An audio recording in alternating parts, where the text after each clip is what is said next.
A lonely dummy appears to watch over the empty streets of Saltivka, a residential district of Kharkiv that was heavily damaged while under siege by Russian forces. The trenches remain between the sidewalks here, where 45,000 people once lived. Former Ukrainian positions are still camouflaged. Up until September, when the Russians were pushed back across the border, the battle lines were only a few hundred meters away. The scariest day was when we were in the basement and the gas stations started exploding. There is one opposite my house. There are 8 gas stations here. The glass and everything were flying all over. That was scary.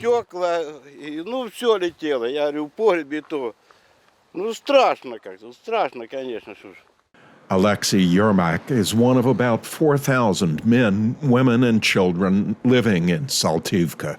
He says things have been quiet, but fears Russia may be planning another invasion. I worry about the children. This is a pity. I don't care about me anymore. I feel sorry for my granddaughter, my grandson. He is 15 and she is 20. I am afraid for them.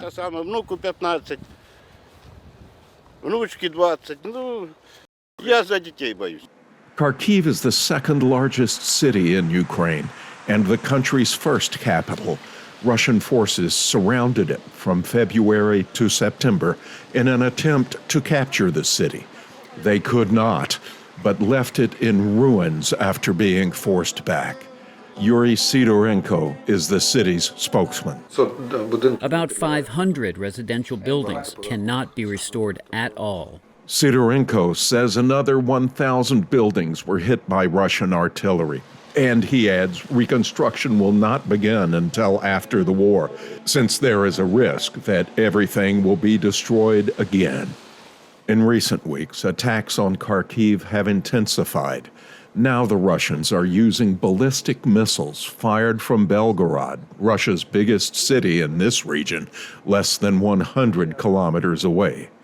Ivan, not his real name, says he and others will be ready to defend Ukraine. No matter if the enemy breaches or not, our personnel are ready to hit. Ivan is the commander of one of the defense lines around Kharkiv. Here, soldiers wait, not knowing for sure what might happen next. Oleg Kristop, another Saltivka resident, says he is calm and confident in Ukrainian forces, but also tormented by memories of the recent past. Explosions, then I wake up. I still have these memories. Kristop and his wife Olga live in this room after spending 3 months in a metro station with hundreds of others. We're lucky that at least this window wasn't destroyed, so we have a room to stay in. Saltivka is quiet now.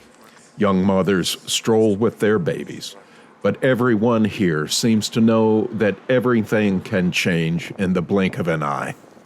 For Yan Boechat in Kharkiv, Ukraine, Marcus Harton, VOA News.